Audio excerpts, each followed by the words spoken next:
예를 들어서 라쿠텐 내에서도 상품들을 굉장히 잘 파는 셀러들이 있어요. 이 상품인데 얘는 쿠폰을 팔고 있어요. 포인트도 줘요. 여기 중에서 이제 팔 수 있는 상품들을 찾아내서 소싱을 하면 된다. 이런 방식으로 접근을 하시면 됩니다. 그래서 브랜드를 찾는 건 사실 그렇게 어려운 게 전혀 아니에요. 안녕하세요, 잭슨입니다. 저번 1편 영상에 이어서 옆에 카메님을 또 모시고 일본 구매 대행 전체적인 프로세스와 상품 소싱을 어떻게 하면 되는지 강의를 한번 들어보도록 하겠습니다. 대표님 자기소개 간단하게 부탁드릴게요. 안녕하세요. 일본 구매 대행을 전업으로 하고 있는 카메라고 합니다. 일본에서 제일 잘 팔리는 카테고리가 어떤 걸까요? 일단 지금 현재 시점으로는 관세청 통계로만 봐도 패션이 가장 1등입니다. 의류라는 게 사실 저희가 알고 있는 그런 글로벌 브랜드들이 일단 수요가 가장 많고 그 밑에 이제 일본 로컬 브랜드들도 수요가 어느 정도 있지만 그거보단 조금 적다, 뭐 이렇게 생각하시면 될 것 같아요. 그리고 이제 식품인데, 식품 같은 경우는 저희가 구매처를 뚫지 않는 이상 좀 어렵고요. 고인물들이 되게 많이 있어요. 저희가 온라인만으로 소싱해서 팔기엔 좀 어려운 부분이 있습니다. 그리고 그 밑으로 이제 스포츠, 뭐 전자기기, 뭐 시계, 화장품, 뭐 이런 다양한 카테고리들이 분포가 비슷하다. 그러면은 도대체 일본 구매 대행을 어떤 상품을 소싱해야 될까요? 가장 기본적으로 생각하셔야 될 게, 한국에 있는 수요가 있는 많은 브랜드들이 있을 거니, 한국에서 수요가 있는 많은 브랜드들을 우리가 일본 구매 대행으로 구해줄 수 있냐 없냐, 그것만 확인을 하시면 되는 거예요. 이제 그걸 모르시겠다면 아이템 스카우트에서 어떤 카테고리든 이렇게 들어가시면 이렇게 나와요. 브랜드들이 바로 나오죠. 크록스 나오고 뉴발란스 나오고 이런 식으로 나오는데, 요거를 그냥 네이버 쇼핑에다가 크록스, 슬리퍼가 인기가 많죠, 이렇게 검색을 해보세요. 그러고 나서 해외 직구 탭을 봐보시면 이렇게 셀러들이 나옵니다. 많은 셀러들이 나오죠. 팔고 있는 셀러들이. 이 셀러들이 이제 일본 구매 대행 셀러다, 저희도 당연히 할 수 있다라는 거죠. 그러면 이제 라쿠텐으로 가는 거예요. 이렇게 키워드를 통해서도 검색을 할 수 있고요. 이렇게 나오죠. 크록스 샌들로 검색했을 때 나오는 상품이 7,419개가 나온 거예요.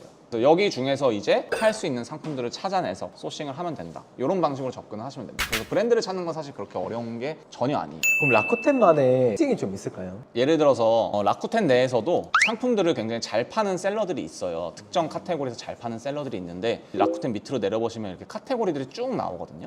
내가 만약에 러닝화를 소싱을 하고 싶다라고 하면 카테고리 타고 들어가셔서 신발로 들어가시는 거예요. 이 러닝화를 팔고 있는 셀러들이 이렇게 많이 나오죠. 이게 뭐냐면 네이버 쇼핑의 첫 페이지라고 생각하시면 되세요. 러닝화로 검색했을 때 첫 페이지가 뜬 거죠. 그럼 지금 여기 있는 애들이 다 잘 파는 애들인 거예요.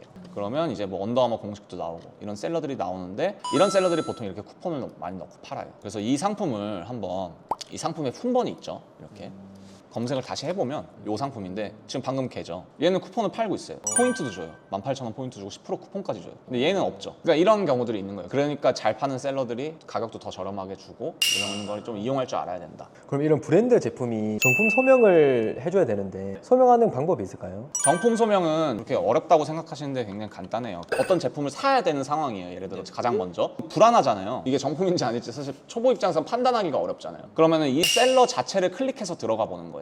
그럼 이렇게 이 셀러의 몰이 나와요. 그럼 가장 먼저 보셔야 될 게 이런 수상 내역들이에요. 요게 있으면 일단은 정품 파는 거죠. 안심하고 구매를 하셔야 되는 거예요. 그리고 이런 리뷰 건수 보이시죠?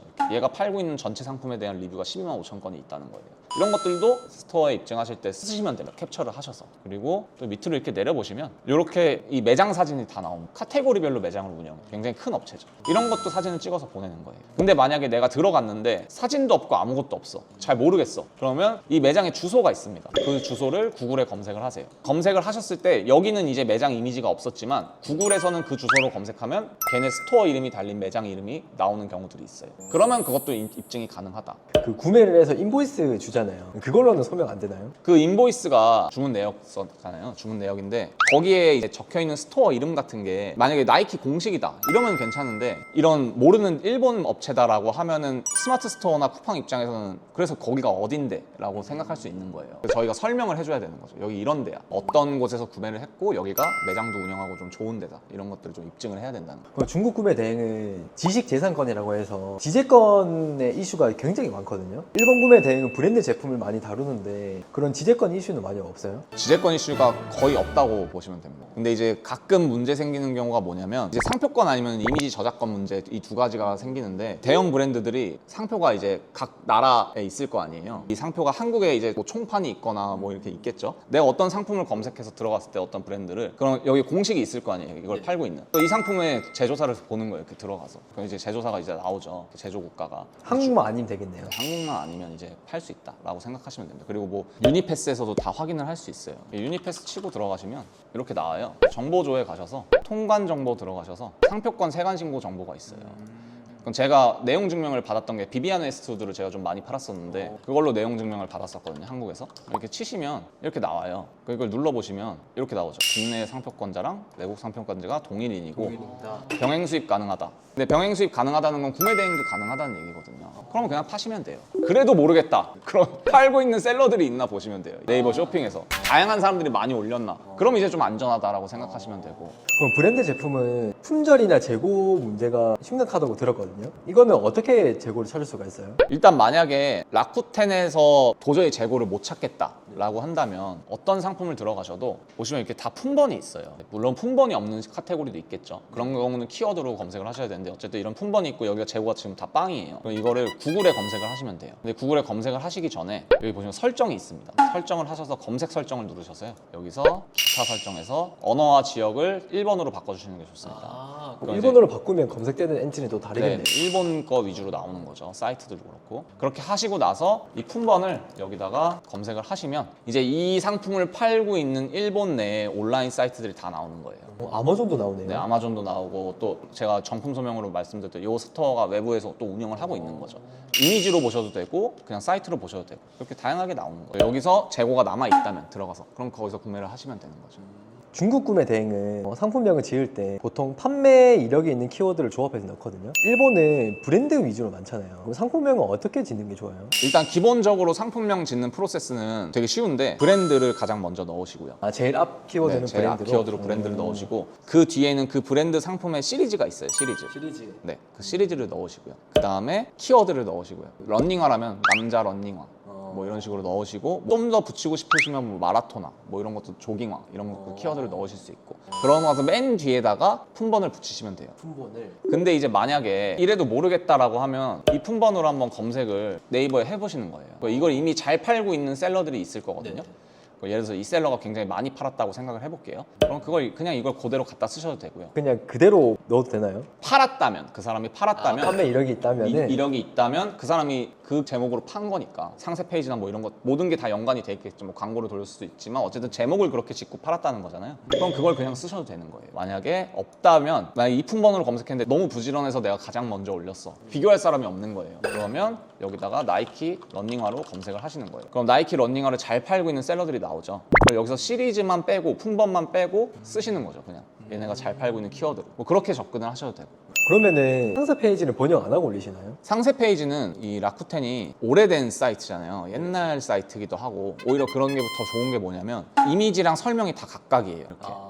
따로 분리되어 네, 따로 분리가 되어 있어요. 그래서 수집을 하셨을 때 이미지는 이미지대로 설명은 설명대로 수집이 되시는 거죠. 근데 설명이 만약에 완벽하게 수집이 안 됐다, 이게 번역이 제대로 안 됐다, 쓰시려고 하는 데까지만 이렇게 컨트롤 C 하셔서 상세 페이지에 컨트롤 V. 이미지 자체에 텍스트가 없으니까 번역을 안 해줘도 되겠네요. 네, 그런 작업이 따로 필요가 없어요. 상품 올리는 거 자체는 사실 굉장히 빨라요. 업로드하는 거 자체는. 일본 구매 대행을 하실 때 판매가 잘 되는 카테고리들이 있잖아요. 그리고 시즌별로 판매되는 상품이 있고 이거를 찾는 노하우가 있을까요? 일단 카테고리를 찾는 것 자체는 사실은 검색해 보시는 게 가장 빨라요. 그래서 예를 들어서 여름이었잖아요. 얼마 전까지. 그럼 레인 부츠가 잘 팔렸을 거 아니에요. 저는 이거를 작년에 진짜 많이 팔았었거든요. 그러면 알고 있을 때 그 안에 브랜드가 있잖아요. 그러면 그 브랜드를 이렇게 검색을 다시 해요. 거의 헌터라는 게 결국 여름 아니면 겨울에 인기가 있는 거니까 이걸 봤을 때 이 헌터라는 그래프 추이가 올라가는 시기가 있잖아요. 가장 트래픽이 고점을 찍는 시기. 그냥 예를 들어서 여기다가 이렇게 치잖아요.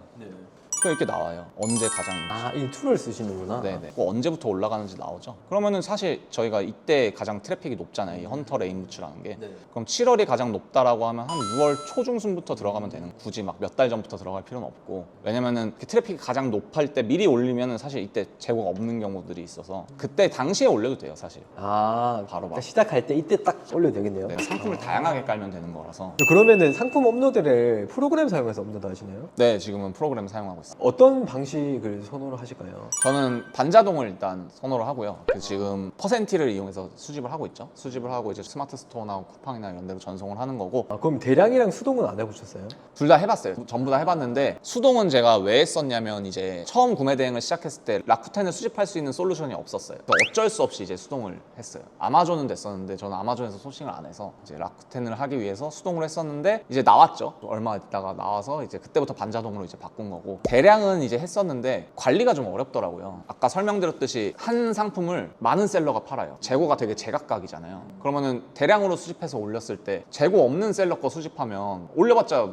무의미하잖아요. 못 팔 수도 있고. 그리고 지금 같은 경우 또 플랫폼에서 제재도 많이 들어오잖아요. 개수 제한도 많고. 그래서 이제 대량은 이제 안 하고 있습니다. 일본 구매 대행이 약간 수동 느낌이긴 하네요. 중국 구매 대행처럼 그냥 판매가 됐던 거 막 소싱해가지고 그 상품 수량으로 밀어붙인다기보다는 뭔가 좀 조사를 하고 가격도 다 비교해가면서 업로드를 해야 되는 거죠. 그래서 처음 시작하실 때 어쩔 수 없이 그게 좀 필요하고요. 근데 내 채널을 만든다, 내가 되게 많이 컸다, 이미 내 스토어만 보고 들어온다 라고 하면 좀 자유로워지는 거 거기서. 그래서 일본 구매 대행 하시는 분들 중에 인스타 팔로워가 막 15만 되고 이런 분들이 있어요. 진짜요? 그런 분들은 이제 가격 비교해서 완전 자유로운 거예요. 자기가 올리면 그냥 타고 들어가서 사버리니까. 그래서 사람들이 살 때 생각해보면 사실 1,000원 싸고 10,000원 싸다고 사는 건 아니거든요. 물론 가격이 중요하긴 한데 결국에는 브랜드 제품은 특히나 살 때 안심을 해야 되잖아요. 사람들이. 인플루언서가 올리는 상품 같은 경우는 이제 이 사람은 당연히 너무나도 확실하니까 10,000원 비싸더라도 그냥 그 사람한테 사는 거예요. 좀 이렇게 일본 구매 대행 저도 처음 배워봤는데 굉장히 도움이 많이 됐던 것 같아요. 이 소싱 노하우나 이런 걸 제가 많이 배웠는데, 그래도 처음에 하시는 분들은 사업하는 것 자체나 이 업을 뛰어들기가 엄청 두렵잖아요. 이분들에게 마지막으로 하시고 싶으신 말씀 있으실까요? 사실 일본 구매 대행뿐만이 아니라 모든 나라 구매 대행이 진입을 하셔도 처음엔 어려운 거는 이제 어쩔 수가 없어요. 피할 수가 없는 부분이 어려운 거는. 근데 이제 올바른 방향으로 공부를 하다 보면은 결과는 나온다고 생각을 하거든요. 단순히 어렵다고만 생각하지 마시고, 사실 유튜브만 봐도 좋은 영상들이 너무 많이 나와 있잖아요. 일단은 좀 공부하고 시도하고 이런 식으로 좀 생각을 가지시는 게 중요하지 않나라고 생각을 합니다. 용기 내시라고 말씀을 드리고 싶습니다. 감사합니다. 별로였나요? 어떻게 말해야 되지? 저도 헷갈려갖고 지금.